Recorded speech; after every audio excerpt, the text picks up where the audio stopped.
Vamos então para o tema de hoje. Quero saudar também os nossos amigos que estão nos acompanhando através da internet. Que Deus abençoe cada um de vocês. A história, o tema de hoje é um homem em conflito com Deus. A gente está falando sobre a biografia de alguns personagens que eram imperfeitos. E esse personagem que nós iremos trabalhar nessa manhã de sábado é um personagem que geralmente a gente associa com as crianças. Com o sábado, contando historinha, o momento da história infantil, muitas vezes essa história é contada, na escola sabatina ela é contada, e às vezes as pessoas que não são crianças pensam, essa é uma história só para crianças, mas não.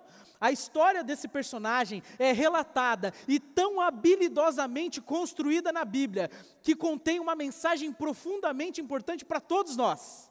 E eu quero convidar você para que você abra a sua Bíblia no livro do profeta imperfeito, o profeta Jonas.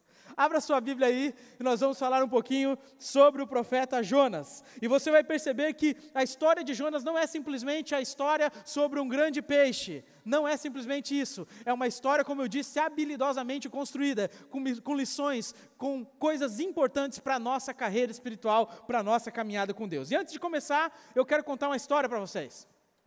Diz que tinha dois jovens na faculdade conversando, um era ateu, o outro era cristão. E aí o ateu olhou para o cristão e falou assim, rapaz, mas você acredita mesmo em Deus? Falou, acredito em Deus, eu tenho plena confiança de que Deus existe.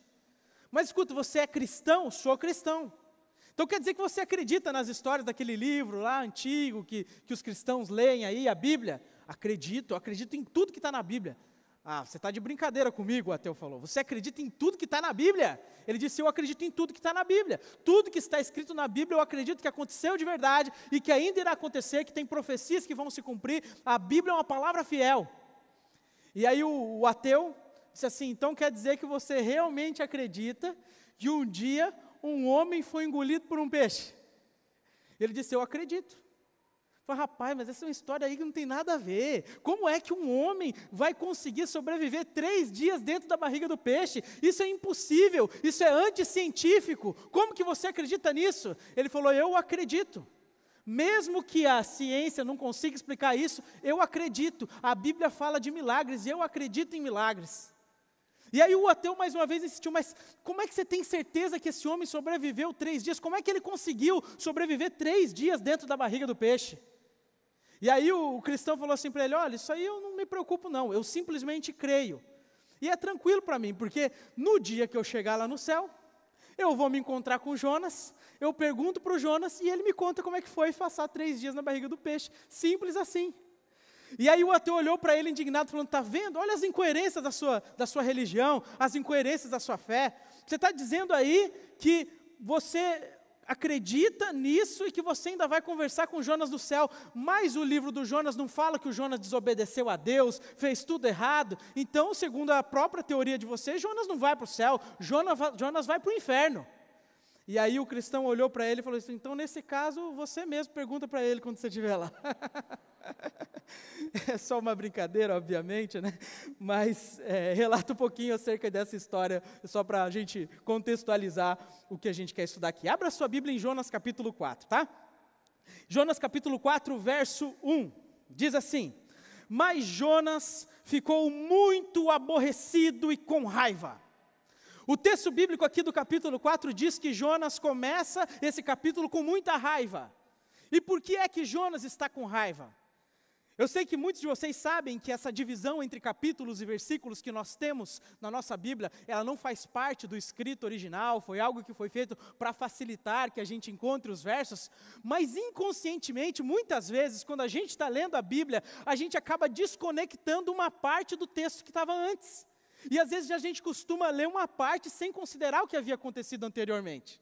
E o verso 10 explica para a gente por que é que Jonas estava tão bravo.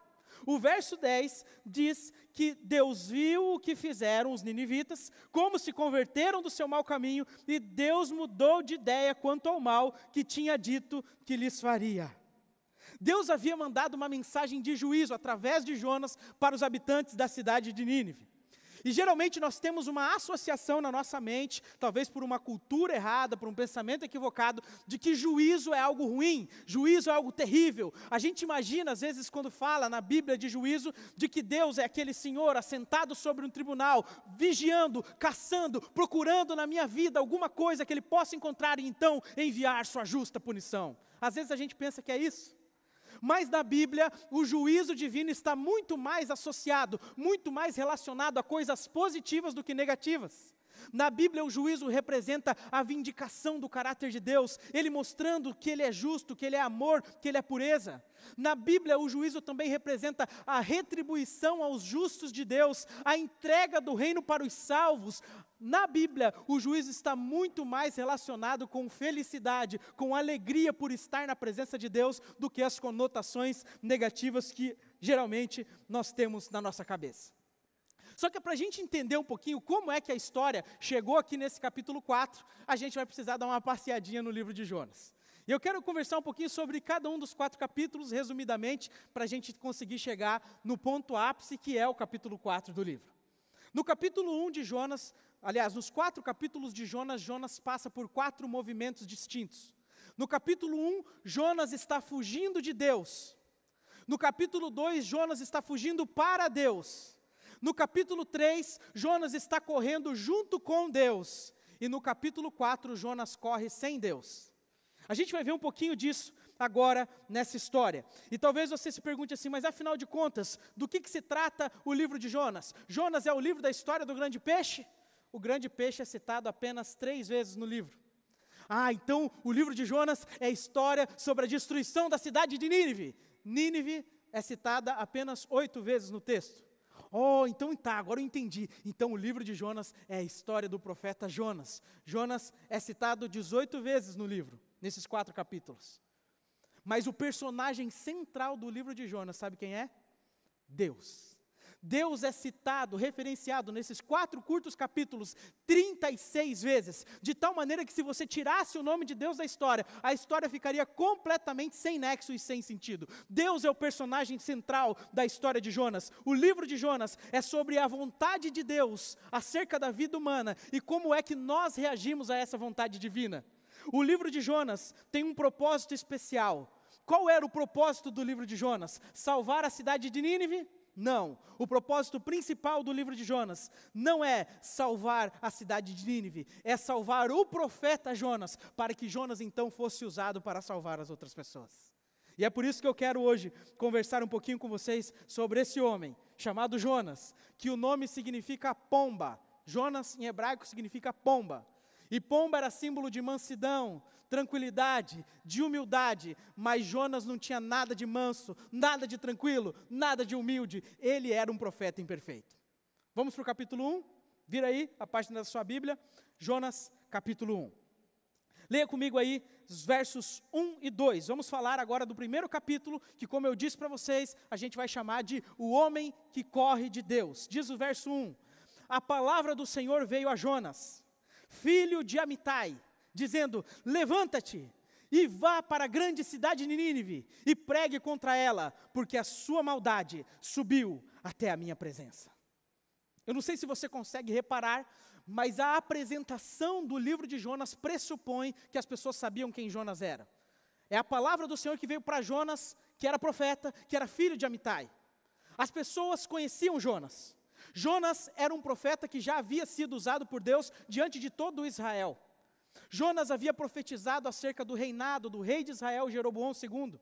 Jonas era um profeta conhecidamente usado por Deus, uma pessoa que as pessoas respeitavam, um homem de Deus, um missionário de sucesso. E o texto diz que Jonas era filho de Amitai. A palavra hebraica é Ben-Amitai. O nome do pai dele era Amitai. Mas fazendo um trocadilho, Ben-Amitai significa filho da fidelidade.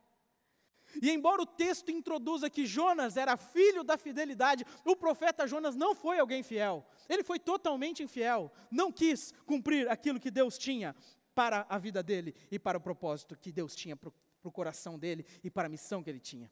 E aí diz esses textos que nós acabamos de ler, que ele tinha uma missão, ir até a cidade de Nínive e pregar naquela cidade, porque segundo diz o texto, de acordo com o contexto, Nínive havia atingido o limite da paciência, o limite da misericórdia divina.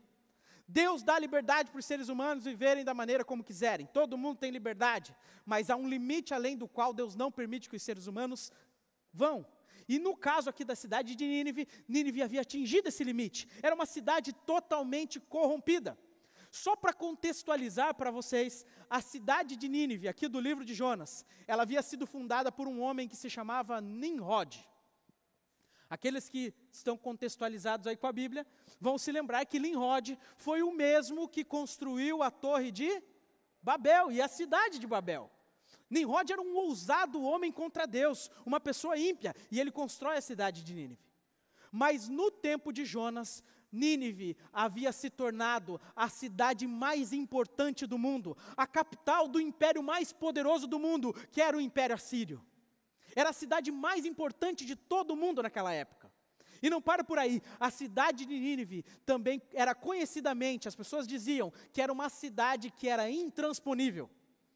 Ela tinha muralhas, para vocês terem uma ideia, de 30 metros de largura, não de altura, de largura. As pessoas conseguiam caminhar, tinham corridas em cima das muralhas muito largas. Ao redor da cidade, tinha 1.200 torres de vigias, em que os vigias ficavam observando se vinha algum exército inimigo. Mas isso é o de menos. O que importa realmente aqui é o caráter moral dos habitantes de Nínive. E de acordo com a história, os ninivitas, os assírios, eram pessoas extremamente truculentas, pessoas cruéis. Quando eles invadiam um império inimigo, o costume dos ninivitas era, a primeira coisa, capturar todos os homens, furar os olhos dos homens, depois eles cortavam seus membros superiores, degolavam suas cabeças, decapitavam, juntavam todos os corpos na frente da cidade que agora estava ardendo em fogo, e mandavam através daquilo uma mensagem de que ninguém deveria se meter com os habitantes de Nínive, com o poderoso povo assírio. Era um povo extremamente cruel, ninguém conseguia resistir ao poder dos ninivitas. E daí você já conclui que pregar para os ninivitas não era uma tarefa fácil, né? Eu considero um desafio pela manhã preparar um sermão para pregar ao Espaço Alfa, mas com certeza pregar para os ninivitas era um desafio extremamente maior. E aí você começa a entender um pouquinho os conflitos ali que estão no coração de Jonas, né? Mas aí o verso 3 começa dizendo que Jonas se dispôs, ele se levantou, e se o verso tivesse terminado aqui, você fala, olha que maravilha, Jonas foi cumprir a palavra de Deus, mas não é isso que o texto está dizendo. Jonas se dispôs, mas não para atender ao chamado divino, não para cumprir a missão, não para obedecer à ordem de Deus. O texto diz que Jonas se dispôs para fugir. Jonas pensou que a missão que Deus havia confiado para a vida dele, ele podia pegar ou largar. Jonas pensou que ele não queria cumprir aquela missão. Mas, amigos, quando Deus nos dá uma missão, quando Deus nos transmite uma mensagem, quando Deus nos pede algo, é muito perigoso nós deixarmos de seguir aquilo que Ele está pedindo de nós. E Jonas agora decide fazer algo totalmente diferente. O melhor caminho, queridos amigos, quando Deus nos pede obediência, é obedecermos. Deus está vendo o fim desde o princípio, Ele conhece o fim desde o começo, Ele sabe os caminhos pelos quais Ele está conduzindo a sua vida, Ele sabe os planos que tem traçado para você, Ele consegue olhar de cima o que você daqui de baixo não enxerga. Então quando Deus te pede algo, faça, porque com isso você estará evitando muitos sofrimentos. Mas diz o texto que ao invés de ir para Nínive, ele vai para a cidade de Jope, no porto de Jope, que hoje fica ali na região da cidade de Tel Aviv. E lá na cidade de Jope, no porto de Jope, Jonas pega um barco para que cidade mesmo ali, diz o verso 3? Para Tarsis. É como se Jonas tivesse, em outras palavras, dizendo assim, eu vou fugir de Deus. Tarsis, para você ter uma ideia aí na sua mente, era o lugar geográfico mais longe conhecido naquela época. Alguns historiadores pensam que ficava mais ou menos ali na altura da Espanha. Era uma viagem que levava aproximadamente 1 ano de barco de onde Jonas estava até chegar lá. Um barco que saía do porto de Jope e que ia a Tarsis para retornar levava cerca de 3 anos. E o que Jonas pensou? Eu vou para o lugar mais longe da presença de Deus. O templo está em Jerusalém, lá é onde se manifesta a Shekinah. Eu vou para o outro lado, eu quero fugir de Deus, eu não quero saber de Deus na minha vida. E Jonas começa agora a ignorar a missão, abandonar o posto do dever, e ele vai por um caminho contrário. E eu não sei se você reparou que aqui, no verso 3, tem aquela mesma palavrinha que a gente citou na semana passada. Quando diz ali no verso 3 que Jonas vai para Jope, olha aí na sua Bíblia, está dizendo assim, e ele desceu para Jope. Lembra Sansão? Toda vez que Sansão saía do povo de Deus, ele descia, e cada vez descia mais, e o descer significa abandonar a presença de Deus, e ir cada vez mais para longe da presença do Senhor. E queridos amigos, Jonas aqui na história, ele desce de sua missão para Jope, desce de Jope para dentro do barco, desce do barco para o porão do navio, desce do navio para o fundo do mar, desce do fundo do mar para dentro da barriga do peixe. Quanto mais Jonas se afastava de Deus, mais ele descia na vida, mais ele fugia, mais ele se afastava dos caminhos de Deus, mas parece que Jonas não percebia isso. E eu preciso falar uma coisa para você, querido jovem, querido adolescente, querido irmão que está aqui nessa manhã na igreja. Quanto mais nós nos afastamos da vontade de Deus, dos planos de Deus, daquilo que Deus tem pedido para nós, nós mais vamos descer na nossa vida. Não importa se aos seus olhos humanos você está tendo sucesso na sua carreira profissional, não importa se lá no seu trabalho você está conseguindo galgar as posições que você queria, não importa se você está indo bem nos seus estudos, se você está negligenciando a missão que Deus tem para a sua vida, os propósitos que Deus tem, os princípios que Deus relega para que você sirva, sempre você estará descendo. A carreira pode estar em ascensão, pode parecer aos olhos humanos que está tudo certo, mas na verdade não está. Você estará sempre numa rota de descida. E o vazio que muitas vezes a gente sente no coração, quando a gente está seguindo um caminho contrário ao de Deus, é uma prova de que a gente não está no caminho certo. Só para vocês terem uma ideia, eu trouxe aqui uma pesquisa que o Barna Group fez, dizendo que, uma pesquisa bem recente inclusive, que 6 em cada 10 jovens e adolescentes que hoje estão na igreja, deixarão a igreja permanentemente ou por um longo período da vida depois dos 15 anos de idade. Foi feito só com igrejas cristãs evangélicas. 6 em cada 10 jovens que chegam aos 15 anos vão deixar a igreja permanentemente, para sempre, ou por um longo período depois dessa idade. E aí a pergunta que eu quero fazer para você, que está aqui na igreja hoje, você que é um adolescente, você que é um jovem, você vai permitir que isso aconteça com você? Você vai deixar que as coisas, as circunstâncias, o que está acontecendo no teu redor, te afaste do Criador? Te faça com que você deixe de viver os sonhos, os princípios, aquilo que Deus tem para você? Ei, escuta aqui, o seu lugar é aqui na igreja. O seu lugar é no povo de Deus. Deus escolheu você para estar aqui. Não deixe que a estatística, que hoje é uma realidade ao redor do mundo, se torne uma realidade na sua vida. Você pode ser diferente. E Deus está falando isso para você agora. E aí eu pergunto para você, o que é que está te afastando de Deus? O que é que está fazendo com que você não viva aquilo que Deus está pedindo para você? O que é que está fazendo com que você não haja de acordo com aquilo que Deus está exigindo em sua palavra? São seus amigos? É o TikTok? É a rede social? São as conversas no WhatsApp? É aquilo que você está assistindo? Eu te digo uma coisa, se você não tirar da sua vida aquilo que está te afastando de Deus, isso que está te afastando de Deus, pode exercer uma separação, que nós não sabemos o resultado futuro, pode ser uma separação eterna. Então cuidado com pequenas concessões. Não abra pequenas brechas, porque quando você abre pequenas brechas, o inimigo de Deus vem com tudo para te afastar, para fazer você descer, para fazer você cair, para te colocar no fundo do poço, no fundo do abismo, para você cair lá para dentro da barriga do peixe.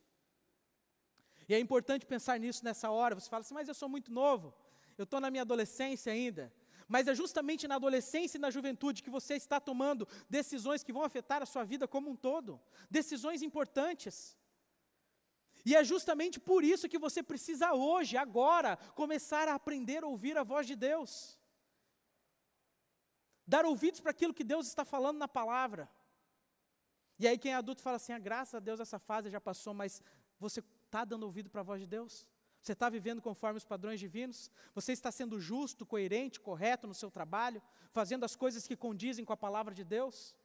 Se fosse feito um exame da sua vida, está tudo certinho? A gente precisa pensar nisso e nós precisamos parar para ouvir a voz de Deus. A ênfase que eu quero dar para nós aqui nesse momento é que precisamos treinar o nosso ouvido para ouvir aquilo que Deus tem para falar para nós, porque Ele é aquele que não pode errar, Ele é aquele que sabe o caminho correto que tem traçado para nós. E quando a gente escolhe seguir o caminho dEle, a vitória para nós é garantida. Amém? E queridos, às vezes a gente age igual Jonas, tenta fugir, e a gente fala, cansei de Deus, cansei da igreja, tem muita coisa errada aqui, o fulano me tratou mal, e tem várias coisas que a gente pode usar como ganchos para a gente abandonar o caminho de Deus. E às vezes a gente pensa assim, mas não vou nem aparecer mais na igreja. Faz igual Jonas, quanto mais longe eu estiver do templo, melhor é, não quero nem saber. Mas eu vou te convidar para quando você chegar em casa, você dar uma lidinha lá no Salmo 139. Sabe o que diz no Salmo 139? Que se você tomar as asas da alva, se habitar lá nas extremidades do mar, se você for nos lugares mais longínquos da terra, até ali, a mão do Senhor te guiará e a destra dele te susterá. Não importa onde você vá, não importa onde você esteja, você é um filho escolhido e amado de Deus. Deus sempre vai estar trabalhando no teu coração, te importunando com a voz do Espírito Santo, querendo convidar você para você voltar. Então escute a voz de Deus, atenda aquilo que Ele tem para você. E aí diz o capítulo 1 ainda, a gente não vai ler todos os textos, eu vou só contextualizar, que eu sei que a maioria de vocês sabe a história, mas diz o capítulo 1 que quando Jonas tenta fugir, vem a tempestade. E deixa eu dizer uma coisa aqui para vocês, que eu quero que vocês gravem na mente de vocês. Cristão que se desvia do caminho é rota certa de tempestade. Deus manda a tempestade atrás do cristão que está desviado. Sabe por que Deus manda a tempestade atrás do cristão desviado? Porque Deus não permite que seus filhos pequem confortavelmente. Deus ama você. Quando você se desvia do caminho, Deus vai mandar tempestade, porque Ele quer fazer com que você entenda que sua vida, que tudo que você é, que tudo que você tem, dependem unicamente da mão dEle. Deus não permite que seus filhos sejam bem-sucedidos em pecar, e a vida de Jonas é a prova disso. Vocês sabem ali o contexto da história, diz o verso 5 que Jonas estava dormindo lá no barco, e eu às vezes fico pensando assim, como é que um servo de Deus consegue dormir em meio a uma tempestade? Ele estava fugindo de Deus, estava acontecendo a tempestade, e Jonas dormindo. E aí eu me pego pensando assim, peraí, mas eu estou pensando no Jonas, mas e eu? A gente está vivendo um cenário de guerra no mundo, o mundo está vivendo uma tempestade, a gente acabou de passar por uma terrível pandemia, perdemos queridos, pessoas que a gente amava, e nada disso foi suficiente para nos despertar espiritualmente, a gente continua dormindo. E aí eu me pergunto, e quero que você faça essa pergunta para você mesmo, o que é preciso que Deus ainda faça na nossa vida para que a gente desperte para a realidade espiritual? Queridos amigos, Jesus está voltando, é hora de nós acordarmos, de nós despertarmos do nosso sono.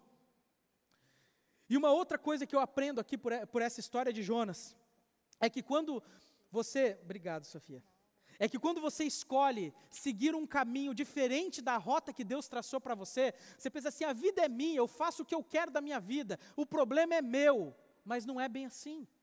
Os marinheiros que estavam no barco não tinham nada a ver com a história do Jonas, eles nem sabiam quem era Jonas, comprou a passagem, entrou no barco, mas eles sofreram junto com Jonas a tempestade. Você pensa que a vida é sua, que o problema é seu, mas quando você escolhe um caminho contrário ao caminho da vontade de Deus, não é só você que sofre, não. As pessoas que estão ao seu redor sofrem também. Elas acabam recebendo as consequências do seu erro, das suas escolhas. Mas também há uma coisa interessante aqui no capítulo 1 para a gente fechar esse primeiro capítulo. Sabe qual é? É a questão que quando a gente olha para o capítulo 1, a gente pode reparar que mesmo Jonas, seguindo um caminho contrário, uma rota diferente daquela que Deus havia traçado para ele, Deus nunca abandonou Jonas.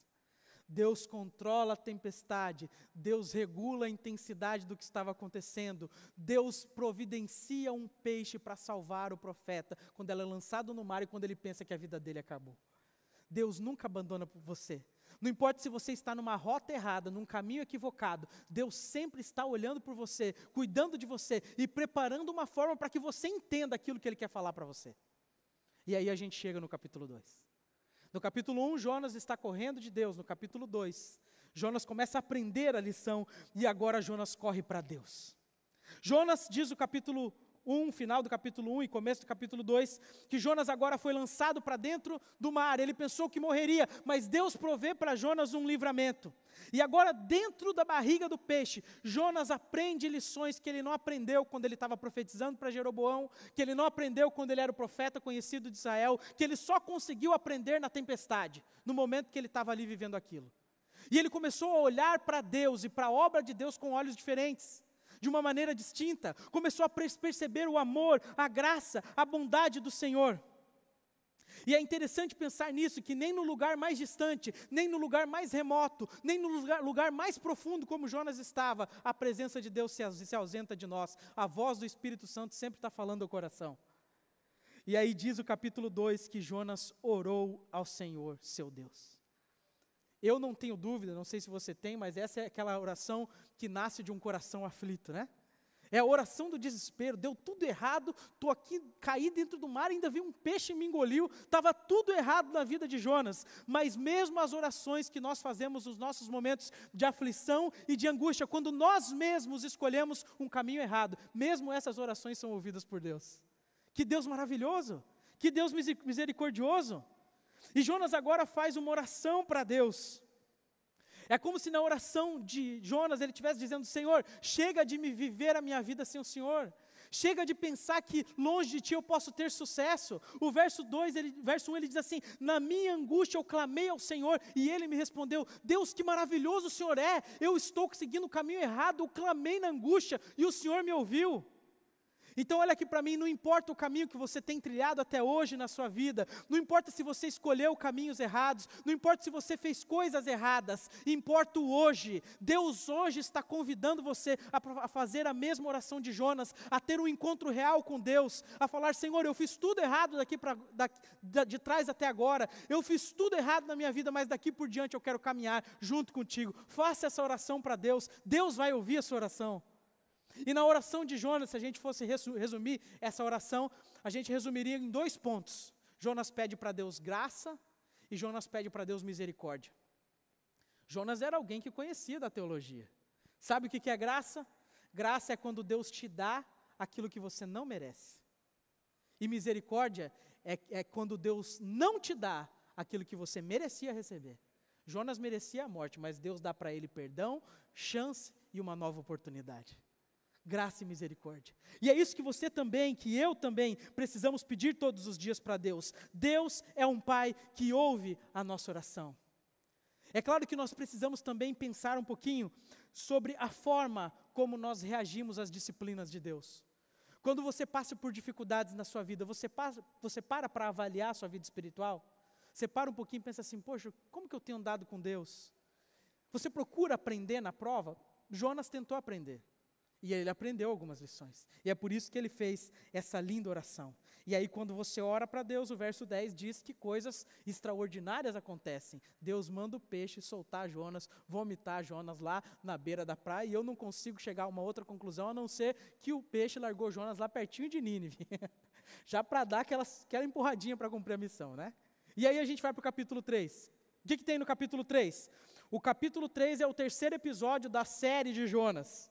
E agora Jonas finalmente vai pregar. No capítulo 3, Jonas está correndo junto com Deus. E a palavra do Senhor, diz o verso 3, veio novamente a Jonas. Deus dá uma segunda chance. Quando você se submete a Deus, quando você se coloca nas mãos de Deus, Deus trata você como se você nunca tivesse pecado. Satanás é aquele que quer fazer você pensar assim: olha, o caminho que você seguiu é errado, não tem mais chance. A missão que Deus tinha para você, Ele não tem mais. Os planos que Ele tinha para você, já era. Esquece isso tudo aí, a vida já deu errado para você. Mas nosso Deus não é assim. Nosso Deus é o Deus das segundas chances. E é por isso que o texto diz que veio a palavra do Senhor a Jonas pela segunda vez. Uma segunda chance, uma segunda oportunidade, uma mensagem de esperança de Deus com a mesma missão. Sabe por que é a mesma missão? Porque a graça e a misericórdia de Deus não anulam a nossa responsabilidade de obediência. Deus te perdoa. Esquece o que passou daqui para trás, mas daqui por diante obedeça. Viva de acordo com a palavra. Faça aquilo que Deus está pedindo para você. E aí Jonas agora sai para pregar. E a gente fala, finalmente Jonas vai pregar, ele vai cumprir a missão, mesmo com o risco da vida dele. E aí você pensa assim, agora, como que Jonas pregou? Ele foi lá, pregou com vontade, determinação, foi um grande evangelista. Foi assim que Jonas foi pregar? Quando você lê o relato do capítulo 3, você vai perceber que não foi assim. O verso 3 diz que a cidade de Nínive levava 3 dias para ser percorrida. Mas o verso 4 diz que Jonas levou um dia só. Você entendeu? É 3 dias, não vou fazer em 3 dias não, senhor, vou uma vez só. O sermão que Jonas prega na cidade de Nínive, a gente poderia chamar de o sermão mais medíocre da história. O sermão de Jonas, olha ali o verso 4, o sermão de Jonas não tinha nada de mensagem de graça, nada de mensagem de arrependimento, era simplesmente uma mensagem de juízo. Ainda em 40 dias, Nínive será destruída. Uma mensagem de revolta, uma mensagem de juízo, mas mesmo cumprindo a missão de má vontade, Jonas, nesse momento, se torna o maior fenômeno da história da pregação mundial. Porque nunca se ouviu na história da humanidade outro profeta, além de Jonas, que tenha pregado em algum lugar e todo mundo tenha se convertido. E a Bíblia diz que esse sermão de Jonas, medíocre como era, converteu a cidade inteira. Todo mundo se arrependeu, o rei se arrependeu, todo mundo jejuou, orou, clamou a Deus. E diz o verso 10 do capítulo 3, que Deus viu o que eles fizeram. E aí diz o texto que eles se converteram do seu mau caminho e Deus mudou de ideia. Que coisa fantástica! E o que você esperaria com isso? Talvez que Jonas olhasse e falasse assim, olha que bênção, eu cumpri a missão mesmo sem querer, sem muita vontade, mas Deus é tão maravilhoso, olha que maravilha, eu preguei, todo mundo se converteu. E a cidade de Nínive, dizem os historiadores, nessa época tinha entre 300 a 600 mil habitantes, era uma cidade gigantesca, todo mundo se converteu. Que maravilha, que bênção! A gente esperaria essa reação de Jonas, mas foi assim que Jonas reagiu? Não. E é aí que a gente chega no capítulo 4, que é a parte final dessa mensagem, que eu queria que vocês analisassem comigo, e esse é o ponto culminante da mensagem dessa manhã. Eu confesso para vocês que, se eu tivesse escrito um seriado com o livro de Jonas, eu terminaria no capítulo 3. E terminaria mais ou menos assim, e Jonas foi, Jonas obedeceu, ele percorreu a cidade, pregou o evangelho, todo mundo se converteu, a pregação de Jonas foi um sucesso. Fim, sobe os créditos ali que o final é feliz. Que maravilha! Mas tem o capítulo 4. O capítulo 4 da vida do Jonas e o capítulo 4 da sua e da minha vida também. Agora a gente pergunta assim, por que é que o capítulo 4 está aqui? Esse é o capítulo em que Jonas corre sem Deus. Nós já vamos terminar essa mensagem, mas eu quero que você pense nisso aqui. O capítulo 4 de Jonas começa dizendo que Jonas ficou muito aborrecido e com raiva. Sabe por que Jonas estava com raiva? Simples, porque ele tinha tido 100% de aproveitamento na pregação dele. Ele ficou com raiva. É como se Jonas tivesse, eu vou me colocar no lugar de Jonas, é como se eu tivesse aqui pregando no sábado pela manhã, e aí fazendo evangelismo aqui na região, e eu chegasse lá na Associação Central Amazonas, a sede da Igreja Adventista aqui para a nossa região, e eu chegasse lá durante a semana, na segunda-feira, e falasse assim, presidente, eu não quero mais ser pastor adventista. O presidente falasse assim, mas por que, pastor Lucas? O que aconteceu? Não, pastor, o seguinte, eu cheguei lá no sábado pela manhã, eu preguei lá no Alfa e todo mundo se converteu. Depois eu fui visitar os pequenos grupos durante a semana, e todo pequeno grupo que eu visitava e eu pregava, todo mundo se convertia.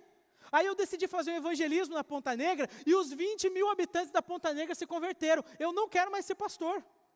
Faz sentido, irmãos? Não faz sentido. Parece que é contra a razão comum, porque eu confesso para vocês que se tem uma coisa que um pregador se alegra, é quando ele vê resultado, fruto da pregação dele na vida das pessoas que estão ouvindo. Essa é a maior bênção. Eu não me importo muito quando eu termino o sermão e alguém chega e fala, pastor, você pregou bem. Para mim não importa. Agora, como já aconteceu recentemente, alguns sábados atrás, a pessoa me procurar e dizer assim, pastor, aquele dia o senhor pregou aquele sermão, tocou no meu coração, e eu fiz tal e tal coisa por causa daquela mensagem que eu ouvi. Isso sim faz sentido. A mensagem está operando transformação, e é isso que todo pregador espera, mas não Jonas. Jonas está querendo entregar a credencial dele de profeta. Ele não quer mais ser um profeta de Deus, porque as motivações dele não se encontraram com as motivações do coração de Deus. Deus pensava uma coisa, Deus queria uma coisa, mas Jonas não queria. Jonas ficou feliz porque havia recebido graça e misericórdia na barriga do peixe, mas ele não internalizou essa graça e essa misericórdia para repartir com as outras pessoas. Jonas gostou de receber a bondade de Deus, mas bondade de Deus para mim, para eu que venho à igreja, que faço os cultos, que vou aos pequenos grupos, que participo dos desbravadores, que sou líder de ministério, graça para mim é ótima, graça para mim é boa, mas graça para aquele outro lá que está tudo errado? Para o Jonas, na cabeça dele, era muito melhor que os ninivitas fossem destruídos. Afinal de contas, eles não sobreviveriam para em algum momento ou outro atacar o povo de Israel. Para Jonas era melhor assim. E Jonas considerava que a bondade e a graça de Deus era boa para ele, mas não boa para os outros. E aí é um problema muito sério nisso, porque Jonas não somente considerava que a graça de Deus não era boa para os outros, que era boa só para si. Ele pensava, a minha religião é a melhor, o meu povo é o melhor, a minha igreja é a melhor. Era isso que Jonas pensava. Os ninivitas não merecem a misericórdia de Deus. E às vezes a gente age assim também. E agora Jonas não somente passa por isso, mas ele também começa a agir de maneira contrária, porque ele está com o seu ego ferido. No pensamento de Jonas é assim, Deus me mandou pregar dizendo que a cidade ia ser destruída. Aí eu passo pela cidade pregando, eu prego, e aí todo mundo se converte, Deus não destrói a cidade, sabe o que vão falar por aí? Que eu sou um falso profeta. E Jonas fica irado com Deus. E ele fala no verso 2 ali, repara ali o que ele diz no verso 2 do capítulo 4, ele diz assim, Senhor, não foi isso que eu disse, estando eu ainda na minha terra, por isso que eu me adiantei fugindo para Tarsis. O Senhor é bondoso, o Senhor fica perdoando todo mundo, por isso que eu não queria vir. Eu queria que esse povo aí, perdoe a palavra, se lascasse. Queria mais é que eles morressem mesmo. Aí o Senhor me manda para cá. Como é que eu vou voltar lá para a minha cidade, lá para o meu povo, que é da igreja, e vou falar assim, sabe aquele povo que mais persegue a gente aqui? Preguei para eles e Deus não vai destruir eles. Eles vão ficar com raiva de mim. E eu ainda vou ser taxado de falso profeta. Jonas não estava entendendo o que estava acontecendo. E aí Deus fala ali nos versos 3 e 4, Jonas, é razoável essa tua ira? Aí Jonas ele fica com raivinha de Deus, diz a Bíblia que ele vai e sobe no alto do monte para esperar para ver o que aconteceria com a cidade. Quer dizer, em outras palavras, ele acha que ele convenceu Deus. E ele sobe lá para ver a destruição. E ele senta e fica esperando para a cidade ser destruída. E aí diz a Bíblia que enquanto ele espera, nasce uma plantinha, a plantinha dá sombra para ele, e ele fica extremamente feliz. E é essa linguagem bíblica que é usada, extremamente feliz pela planta. Interessante, né? Ele estava feliz pela planta, mas não estava feliz porque a multidão tinha se convertido. E aí, diz que a planta, vem um vermezinho de noite, come, quando amanhece no outro dia faz um calorão, Jonas fica com raiva, com ódio de Deus e fala assim, Senhor, eu não aguento mais, eu quero morrer, minha vida é difícil demais, eu não quero mais viver, não quero mais essa missão. E aí Deus olha para Jonas, e Deus fala assim para Jonas, Jonas, eu preciso que você entenda uma coisa. A planta, você não fez nada para ela nascer, eu que fiz ela crescer. Você não fez nada para ela morrer, eu que permiti. Soberania de Deus, soberania divina. Deus sabe o que faz com a sua vida e com a minha. Ele sabe o que é certo e o que é errado. Planta vem e vai. Sombra vem e vai. Mas o amor de Deus pelas pessoas permanece. Jonas, você está mais preocupado com as coisas do que com as pessoas. Você está mais preocupado com a planta do que com as pessoas. E sabe que às vezes Deus coloca plantinhas na nossa vida. Ele é bondoso.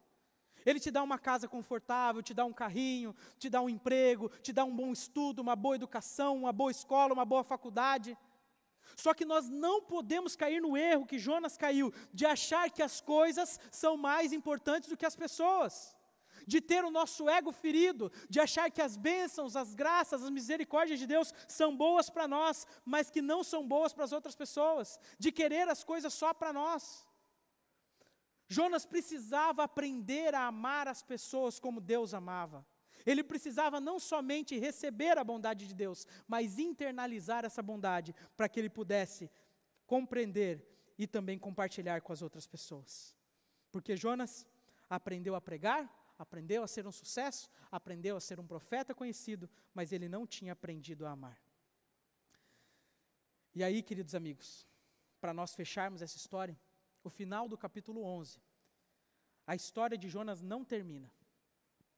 O livro de Jonas termina com uma pergunta. A pergunta do final do livro de Jonas é assim, diz o verso 11, e você não acha que eu deveria ter mais compaixão da grande cidade de Nínive, em que há mais de 120 mil pessoas que não sabem distinguir entre a mão direita e a mão esquerda. Essa é uma linguagem bíblica para se referir a crianças. 120 mil crianças tinha naquela cidade, fora os adultos, por isso que se calcula que existiam entre 300 a 600 mil habitantes. Eu não vou ter misericórdia dessas pessoas todas e também dos animais? Tem a resposta de Jonas aqui? Não tem. Como é que eu sei a resposta de Jonas? Você não sabe. E no texto bíblico, geralmente, o texto bíblico, quando ele termina com uma pergunta, é porque a resposta quem tem que dar é o leitor. É como se o texto bíblico estivesse agora olhando para você, que o autor do livro estivesse olhando para você e falando, e aí? Como é que está o capítulo 4 da sua vida? Como você tem vivido com Deus? Você tem se dedicado para cumprir a missão? Ah, não, eu cumpro a missão. Mas você tem amado as pessoas como Deus ama?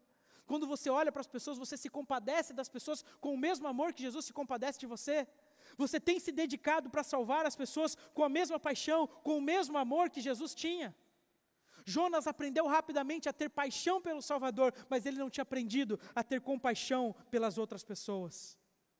E mais do que ter paixão por aquele que nos salva, queridos amigos, por aquele que nos livra das nossas dificuldades, das nossas barrigas de peixe, nós devemos aprender a ter compaixão daqueles que são diferentes de nós, daqueles que não têm a mesma instrução religiosa que nós temos, daqueles que não sabem as mesmas coisas que nós sabemos, porque o Senhor deu a vida por eles tanto quanto deu a vida por mim, e quer salvá-los tanto quanto quer salvar a mim. A verdade, queridos amigos, é que Jonas, ele precisava da cidade de Nínive, tanto quanto Nínive precisava de Jonas. Sabe o que isso significa? Significa que muitas vezes é ao fazermos a obra de Deus, é ao cumprirmos a missão de Deus, é ao nos dedicarmos para os propósitos e sonhos de Deus, que Deus vai moldando o nosso caráter, vai fazendo com que nós compreendamos coisas que até então não compreendíamos e nos ensina o caminho correto em que nós deveríamos andar. Se dedique para Deus, decida escolher o caminho que Deus tem traçado para você, e Deus vai moldar o seu caráter para ser cada dia mais semelhante ao caráter de Jesus.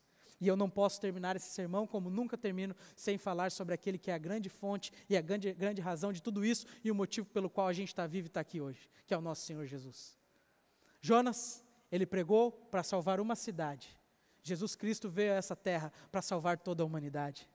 Jonas, ele não amou o povo que ele foi enviado para salvar, mas Jesus nos amou tanto e amou toda a humanidade a tal ponto que deu sua vida por todos numa cruz. Jonas saiu da cidade e esperou fora da cidade a destruição do povo ímpio. Jesus, fora da cidade, estendeu seus braços, recebeu voluntariamente os cravos em suas mãos, e ao receber os cravos, ao invés de condenar, orou pelos seus algozes dizendo, Pai, perdoa-lhes, porque eles não sabem o que fazem. Aprendeu a lição? Eu tendo a pensar que sim. E acredito que o livro de Jonas é, na realidade, uma autobiografia do profeta, para mostrar para nós como é que Deus trabalhou na vida dele, para transformar ele naquilo que ele era.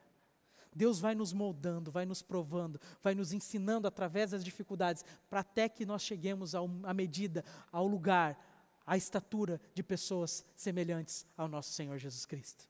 E eu quero terminar essa mensagem dizendo que, sim, nós somos imperfeitos. Jonas era alguém imperfeito, mas nós, queridos amigos, mesmo imperfeitos, podemos sim ser usados por Deus, como Jonas foi.